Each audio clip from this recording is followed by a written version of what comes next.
de los problemas socioambientales de Michoacán desde una visión o desde una disciplina conocida como ecología política. Buenos días, doctor. Sí, muy buenos días. Muchas gracias por la invitación de nuevo a estar aquí con ustedes en este programa de Cambio de Michoacán. Aquí, así es, aquí Cambio en el Debate, intentando analizar la problemática de Michoacán desde varios puntos de vista. ¿Se puede desde la ecología política tener un marco teórico de análisis, doctor? Sí, bueno, la ecología política es una de las nuevas áreas que estamos llamando disciplinas híbridas, como lo son la agroecología, la historia ambiental, la economía ecológica, que intenta abordar los problemas sociales sin olvidarse que también existe la naturaleza, que también existe el ambiente. Entonces, por eso, estas disciplinas híbridas, de las cuales forma parte la ecología política, intentan hacer un abordaje integral, holístico, se llama.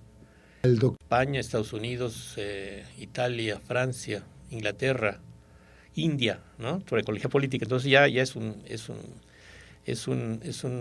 dominio, es una área de conocimiento que está ya, digamos, en todas partes, digamos. Y en Michoacán podríamos considerar que goza de buena salud Michoacán. Bueno, en Michoacán, como en el resto de México, en buena parte del resto de México y en buena parte del resto del mundo, lo que llamamos conflictos socioambientales, estos se incrementan todo el tiempo. Solamente un recuento que hemos hecho sobre conflictos socioambientales en México en los últimos 3 años, porque lo hemos seguido a través del análisis simplemente de las noticias de los periódicos. Tenemos ya detectados más de 200 conflictos socioambientales en México, de los cuales más de 50, 53, 54 son conflictos por minería. Y digamos que en ese contexto nacional, pues el Estado de Michoacán también tiene sus propios problemas. Quisiera recordar que aquí en esta misma mesa estuvimos hace, yo creo que un par de meses, ¿no? En la que estábamos hablando de las conclusiones derivadas de un evento que hubo en la comunidad de Cherán, organizado por el Tribunal Permanente de los Pueblos. Ese Tribunal Permanente de los Pueblos está trabajando me parece que son 2 o 3 años, están levantando, digamos, opiniones de actores sociales por todo el país sobre diferentes temas, pero uno de los temas torales y centrales es el tema del conflicto socioambiental, de la problemática ecológica. Y se están haciendo foros para, digamos, entender a través de la voz de los actores mismos, de los actores sociales, entender los problemas, en este caso ambientales. Y justamente en Cherán, en noviembre pasado, hicimos un foro sobre los problemas ambientales de Michoacán dentro del programa del Tribunal Permanente de los Pueblos. Y bueno, estamos a punto ya, yo formé parte de este tribunal y estamos a punto, son unos cuantos días en que vamos a dar a la luz pública el documento que salió de ese evento. Esto fue organizado por la Asamblea de Afectados Ambientales, que es pues una de las principales organizaciones en México que se dedican a denunciar y, digamos, las amenazas ambientales ecológicas y a registrar, digamos, los conflictos. Entonces, a partir de allí, pues, se revisaron 12 casos, no fueron muchos, pero 12 casos que nos dan un panorama justamente de lo que pasa en Michoacán. Yo creo que en el Estado, digamos, que, bueno, como cada Estado tiene sus propias peculiaridades, en el Estado de Michoacán, pues están ocurriendo problemas, digamos, que son antiguos, como por decir, me estoy pensando en la tala inmoderada de bosques, ¿no? Y es decir, en la deforestación. Y esto quizás podríamos después ir viendo cada tema. Claro. Digamos, quizás es uno de los que siempre han existido en el Estado. Pero últimamente han surgido pues, nuevos, por ejemplo, todo esto de la minería, ¿no? Que a cielo abierto, que es una minería contaminante, que contamina mantos freáticos, suelos, aire, y que, digamos, prácticamente deja muy poco a los habitantes de donde se realiza la extracción minera. Y digamos, pues más recientemente también todo el tema de la expansión de las ciudades. El caso de Morelia es patético, ¿no? Morelia, digamos, hemos visto estos desarrollos incontrolables, sin ninguna planeación de nuevos y nuevos fraccionamientos que provocan muchísimos problemas, ¿no? Y luego todavía más recientemente el caso del uso de los agroquímicos, especialmente en la producción de aguacate.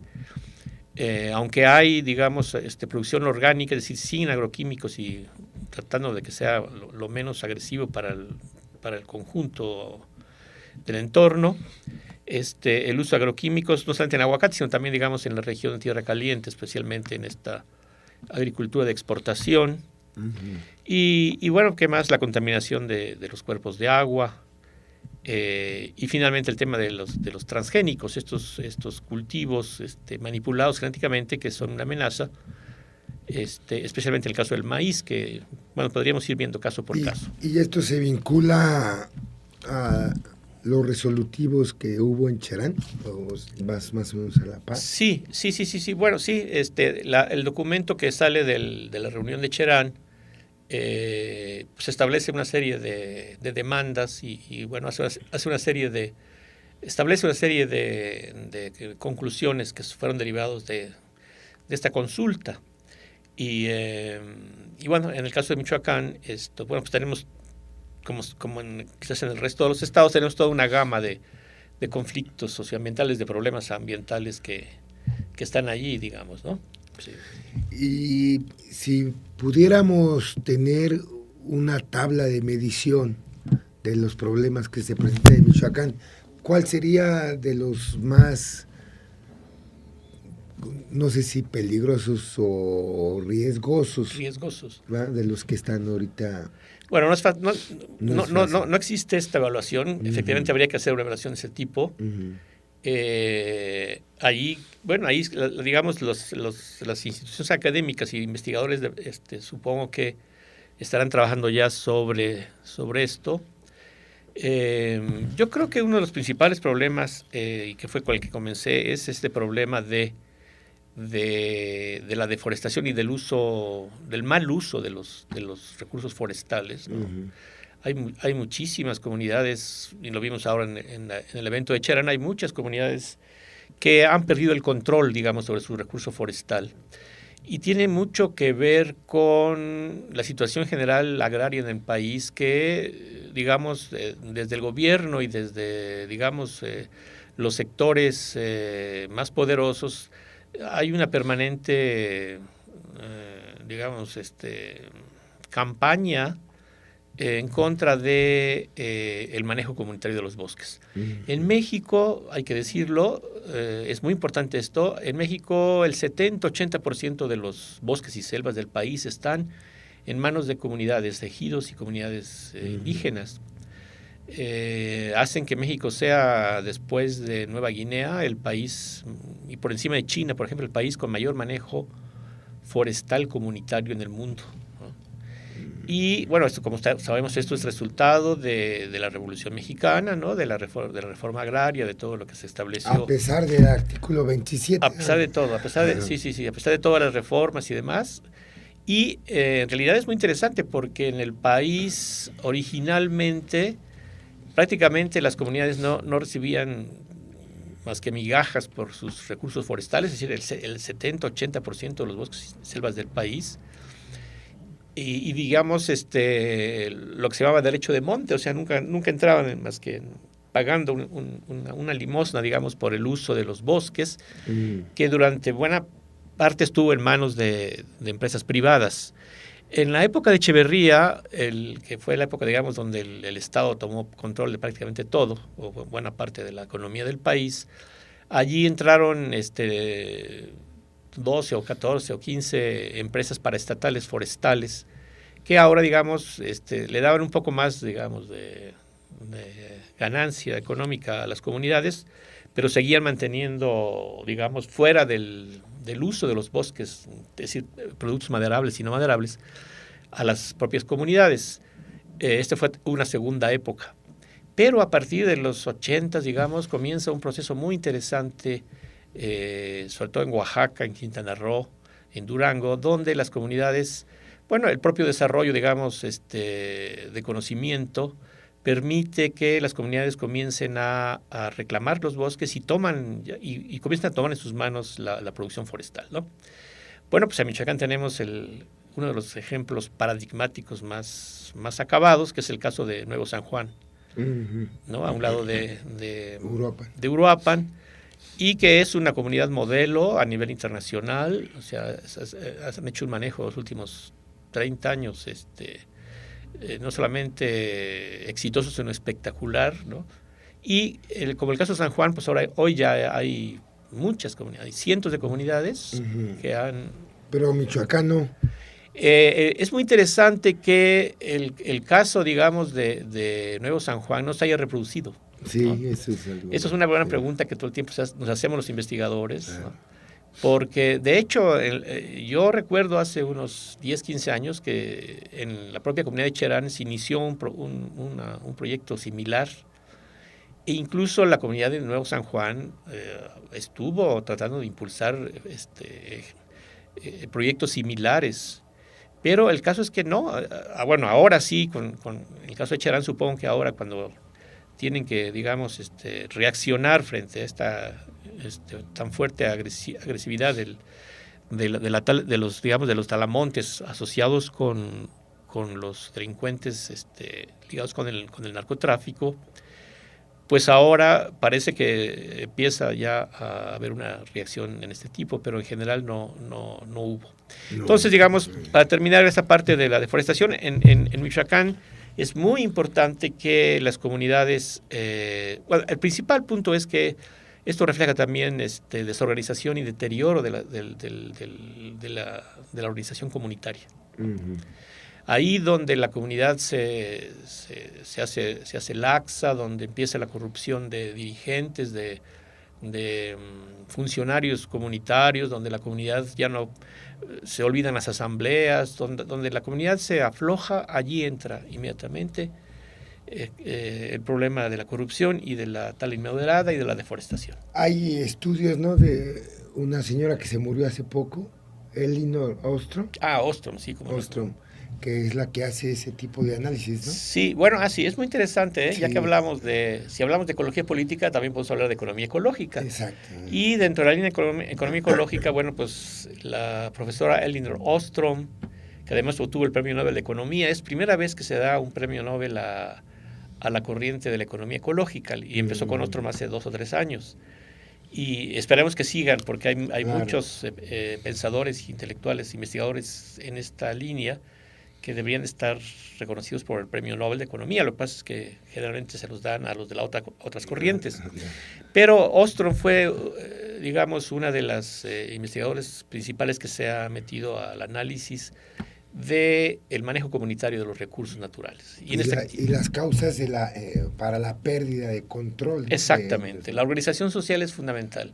En México justamente hay tres colegas tres colegas mexicanas que trabajaron con Ostrom, digamos, de alguna forma. Yo no tuve oportunidad de conocerla personalmente, pero hicimos. Son Leticia Merino, María Jesús Ordóñez y alguien más que y de aquí de Morelia, Patricia Ávila. Ok. Sí. Ahorita regresamos, vamos a un pequeño corte y aquí estamos de vuelta. Muy bien, continuamos aquí en el programa Cambio en el Debate, haciendo una revisión de los problemas socioambientales en Michoacán desde un enfoque de la ecología política.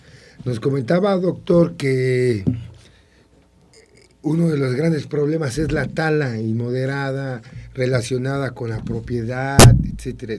Si quisiera continuar en ese sentido. Sí, entonces estábamos diciendo que efectivamente los estudios recientes, muy numerosos estudios recientes, están mostrando, ¿no?, que efectivamente el buen manejo de los recursos naturales tiene mucho que ver con la organización social, y especialmente en el caso de las comunidades que en México son los propietarios del 70-80% de bosques y selvas. Y bueno, aquí en este caso pues tiene mucho que ver también con los procesos de autogestión, de autodeterminación comunitaria. Yo creo que en Michoacán, y bueno, Cherán fue un ejemplo, digamos, de lo que está pasando, porque además están viendo otras comunidades en las que también, digamos, el tema de la autodefensa la autodefensa finalmente es una expresión de organización comunitaria y digamos, que las comunidades tomen en sus manos el control de los procesos que les están afectando. Y bueno, sé que ahora en Cherán están, digamos, ya comenzando con varios proyectos y el primero es el buen manejo del bosque, digamos, ¿no? Que totalmente, pues está el ejemplo de San Juan Nuevo ahí muy cerca y bueno, pues esto ya hay camino andado y yo creo que en los próximos años, en los próximos meses estaremos viendo ya también cómo en muchas comunidades se va a detonar procesos de autogestión. En la meseta, ¿verdad? Principalmente. Ya hay varias. Picho, sí. Incluso es muy interesante que digamos, el evento que hubo hace unos días sobre el nuevo fuego Purépecha, que parece que fue un evento fuera de lo común. En Nahuatzen estuvo muy, digamos, permeado por todo lo que está pasando. Y bueno, eso está hablando lo que pasa, digamos, en el resto del país, ¿no? Es decir, en cuántas regiones no hay reacciones, digamos, hacia las conflictividades socioambientales que están, digamos, terminando en una nueva organización local y bueno, el apoyo de investigadores y técnicos, el apoyo de fundaciones y el apoyo también de oficinas de gobierno, porque no hay de otra, es la única manera en la que se va a poder salir. O sea que la ecología, el planteamiento de la ecología es que no podemos ver los problemas ambientales como unidimensionales, sí, como desde solamente una visión técnica, el manejo tiene que verse desde varios aspectos. Esa sería la propuesta que podríamos nosotros dejar en la mesa para atender la problemática presente en Michoacán. Sí, la ecología política y todas estas disciplinas, nuevas disciplinas híbridas, eso están mostrando. No se puede separar digamos, los procesos ecológicos, que en este caso son manejo de recursos o procesos, digamos, de generación de desechos, que es el tema de la contaminación, ¿no? Sin entender, digamos, el componente social, la estructura social, las instituciones, reglas de acceso, leyes, todo esto, ¿no? Conocimientos. Y viceversa, tampoco se pueden entender los procesos sociales sin entender los procesos ecológicos. Ese es, digamos, el nuevo gran paradigma que se da en la ciencia actual y, digamos, sobre la cual cada vez hay más y más investigadores, instituciones, nuevas carreras, etcétera. Entonces, sí, en eso estamos justamente. Bueno, otro tema que quizás habría que tomar, que también, digamos, está muy de boga en México porque estamos frente a la amenaza de la entrada del maíz transgénico. El maíz transgénico es una fórmula de manipulación genética que han generado grandes compañías biotecnológicas. En realidad son 5 compañías biotecnológicas que tienen, digamos, la patente, el monopolio de estos nuevos cultivos, pero en el caso de cualquier transgénico existen dos amenazas, existen dos niveles de riesgo. Uno tiene que ver con los impactos genéticos sobre el resto de las especies o de las variedades, porque estos organismos que están genéticamente modificados a nivel muy fino pueden generar contaminación genética, es decir, pueden afectar a las poblaciones silvestres, ese es uno. Y el segundo es, que cada vez está más evidente, es la afectación sobre la salud humana, porque estos organismos cuando los comemos comienzan a demostrarse que pueden tener efectos sobre nuestro organismo porque no se sabe bien, digamos, qué está pasando. Y bueno, hay ahora evidencias de estudios muy recientes. El último acaba de ser muy impactante, en la que un investigador francés con todo su equipo demuestra, después de darle dos años maíz transgénico a un conjunto de ratas, que estas generan tumores enormes, cancerosos.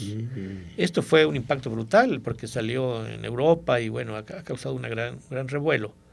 Entonces, en México no podemos permitir que entre el maíz transgénico, aunque el gobierno está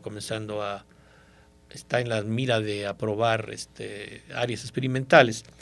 En Michoacán también es muy interesante porque en Michoacán, digamos, la meseta Purépecha-Tarascá tiene, según un estudio del colega Narciso Barrera Basols, allí existen entre el 25 y el 28% de las razas de maíz de todo el país. O sea, la diversidad de razas de maíz en la meseta Purépecha es muy alta. Y con base en esto, pues comunidades como Pichátaro y demás ya establecieron como resultado de sus asambleas que no van a permitir la entrada del maíz transgénico. Se ponen como territorio libre de maíz transgénico, ¿no? De hecho, interesante porque en la meseta Purépecha comenzó todo el movimiento comunitario en contra del maíz transgénico. Hoy ya hay comunidades en contra en buena parte de Tlaxcala, los hay en el estado de Puebla y ahora recientemente también en la península de Yucatán, porque allí la soya transgénica está contaminando a la miel. Como sabemos que la península de Yucatán es la región más principal productora de miel en México, la cual se exporta a Europa fundamentalmente. Bueno, pues en Europa no permiten que llegue miel con polen de plantas transgénicas. Entonces, la soya puede contaminar y contamina, de hecho, la producción de miel que además básicamente son cooperativas mayas o productores mayas. Bueno, entonces en Michoacán afortunadamente no han entrado todavía. No han entrado y hay mucha información sobre esto. Ha habido muchas ferias del maíz. En fin, es interesante, ¿no? Bien, no sé. El otro tema también muy importante en Michoacán es el tema de la expansión de las ciudades. Y que de nuevo es interesante porque de nuevo lo que sucede a nivel de comunidad también sucede a nivel de las grandes de las ciudades. Es decir, si la ciudadanía no está organizada, no va a poder detener las decisiones equivocadas o no equivocadas que se dan por parte del gobierno, de los gobiernos municipales y estatales, ¿no? Y aquí tenemos que recordar que el gran problema en ecología política, el gran problema es que si la organización civil ciudadana social no tiene la fuerza para detener, digamos, que es en la mayoría de los casos es la voracidad empresarial, y si el gobierno, los gobiernos y los estados tampoco lo hacen, pues se generan una gran cantidad de deformaciones, de destrucción de recursos, ¿no? En el caso de las grandes ciudades, pues hemos visto, ¿no?, cómo se construyen enormes nuevos proyectos de asentamientos humanos, es decir, ya vemos cómo se han creado prácticamente 2 ciudades nuevas junto a Morelia, ¿no? 3 ciudades con lo de la que pasa también allá arriba en Santa María. En Santa María. Y bueno, aquí hemos tenido desde hace 5 o 6 años el famoso proyecto de la, primero se llamó ¿cómo se llama? La bajada de Santa María, el megatúnel, el megapuente, etcétera. Y hoy es interesante porque lo último, hemos estado participando como investigadores en esto, ¿no? Nos han invitado por parte del Congreso del Estado. Y lo más interesante es que la última noticia es que se ha gestado organización tanto de las colonias populares de Santa María como de las colonias, digamos, de clase media, clase alta, y digamos, se ha creado un gran frente. Y este gran frente ha propuesto cerca de 12 o 13 soluciones, desde cambio de vías, desde calles hasta establecer tres bajadas que no son la bajada como se quería. Aquí estuvieron y decían que tenían 24, las de DC a la Loma estuvieron hace una par de semanas. Estuvieron aquí. Estuvieron qué aquí. Interesante. Y muy bien, se planteó todas las alternativas desde la visión ciudadana de estas, pues, alternativas que deben existir. Pero México desde siempre ha tenido ese problema, ¿no? El gran ejemplo, o el mal ejemplo que cundió con el Distrito Federal, las metrópolis de Guadalajara, de Monterrey, ahora va a Morelia. O sea, esto es una visión de desarrollo erróneo, pero viene desde los españoles. Bueno, es que efectivamente, es que ese no es un problema solamente de Morelia ni de México, sino que efectivamente esto está en buena parte de digamos, las formas de desarrollo urbano que en general se tienen, con excepciones, digamos, quizás los países del norte de Europa, qué sé yo. Pero, por ejemplo, el caso de España, por ejemplo, lo recuerdo muy bien porque allí la expansión urbana y sobre todo el turismo, que también en México es problema, digamos, durante décadas, por unas 2 décadas, pues ocupó buena parte de las playas y de las costas de España, ¿no? De manera fuera, digamos, de la norma ambiental. Hace unos que fue, no hace mucho, hace unos 5 o 6 años, el Ministerio del Ambiente español tuvo la audacia de decidir que toda construcción que estuviera por fuera de la norma ambiental iba a ser demolida. Hoteles enormes iban a ser demolidos porque estaban, ¿no? Y empezaron a demoler, bueno, a los pocos meses o no sé cuánto tiempo después, no solamente se paró, sino que desapareció el Ministerio del Ambiente. Desapareció, ¿no? En fin, esto es parte de una problemática general. ¿Cuál podría ser como una especie de ir avanzando hacia las conclusiones, doctor? Ya el tiempo siempre es el verdugo de unas conclusiones. ¿Cuál sería la propuesta desde la ecología política para Michoacán? Pues digo, por no abarcar más espacio geográfico. Sí, no, yo creo que cada vez está más claro. O sea, los problemas ambientales no son problemas sencillos, es más, pues estamos frente a una especie de bomba de tiempo en todo el planeta, ¿no? Con los problemas ecológicos ambientales, especialmente el calentamiento global, producto de la contaminación y de la deforestación. Pero lo que está quedando claro es que, digamos, la única manera de detener estos procesos, que además nos afectan a todo mundo, digamos, aquí sin excepción, es la organización de los ciudadanos. Donde hay sociedades con ciudadanos organizados, se detienen y se modifican muchas decisiones erróneas que generan deterioro ecológico, contaminación, afectación de la salud humana. Y pues también tiene que ver con los partidos políticos en el sentido de que en general el tema ambiental está muy ninguneado, por decir algo, está muy olvidado y bueno, pocos partidos políticos o prácticamente ninguno se atreven a entrarle en serio al problema ecológico. Todos, de todos, estoy hablando de todos. Y también pocos se atreven a hacer lo que hay que hacer, que es la política, para mi gusto, y ya en la perspectiva de la ecología política, la política debería estar dirigida al fortalecimiento de las organizaciones ciudadanas. Fundamental, es decir, toda acción debería ir dirigida a fortalecer organizaciones ciudadanas, ¿no? Y bueno, es que eso no conviene a los propios partidos políticos, porque una organización ciudadana y ciudadanos con más información, con conocimiento y con conciencia, pues no van a permitir tampoco, digamos, estos excesos de los propios partidos políticos. Pero es por allí, y bueno, estamos viendo en todo el país una gran ebullición de movimientos sociales. En los últimos meses casi, por ejemplo, ante la agresión de las centrales de mineras o de hidroeléctricas en la Sierra Norte de Puebla, se ha gestado una organización regional muy, muy fuerte. Lo mismo en el corredor Morelos-Puebla. Lo mismo acá en el istmo de Tehuantepec, en Oaxaca, etcétera. Yo creo que no hay de otra y nos está mostrando que, sobre todo una sociedad cada vez más informada, y además con los nuevos medios de comunicación ahora, como son el Internet, las redes sociales, esto me parece que avanza y la resistencia ante el deterioro y a los conflictos socioambientales aumenta y aumenta cada día. Claro, pero las instituciones de gobierno que desaparezcan.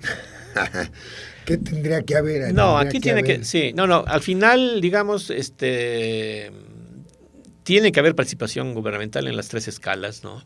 Municipal. Pero ¿cómo lograr que realmente lo no que esté pasa, cada una por su lado? exacto, ¿no? ese es un gran problema. Bueno, aquí digamos, esto ha sido la historia de, por ejemplo, del lago de Pátzcuaro, ¿no? Así es. Que digamos, que no hemos visto porque pues lo hicimos desde aquel plan Pátzcuaro 2000 hace más de 20 años, y lo hemos visto que no importa que el gobierno haya sido de una o de otra corriente, ¿no? No se ha logrado la articulación de los diferentes oficinas de gobierno, pero allí también tiene que ver en este caso de la cuenca del lago de Pátzcuaro, tiene que ver también con una baja presencia de organizaciones sociales, ¿no? Hay, pero no.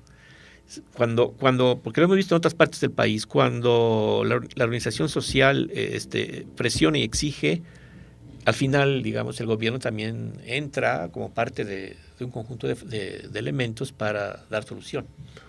Considerando que el desarrollo armónico del medio ambiente tiene que ver mucho con la cultura, con la evolución cultural de un pueblo, ¿qué futuro nos depara? Bueno, esto ya cae totalmente dentro de lo que pasa en el país en términos sociales, culturales, políticos. Yo veo esto, o sea, yo veo, por un lado, pues el país como se encuentra hoy en día, la mirada, digamos, pues pesimista tiene que ser porque las cosas están muy difíciles en términos de seguridad, de deterioro moral, de corrupción, de cuántas cosas. Pero por otro lado, yo sí veo que, digamos, como si fuera una micorriza, un hongo que va por debajo del suelo, la sociedad mexicana se está cada vez más fortaleciendo, organizando. No ha sido suficiente para que produzca un cambio, pero no hay de otra, no hay de otra. Yo creo que la gente se está moviendo muchísimo. Pues muy bien, no sé si alguna cosita que se quedó en el tintero, si no...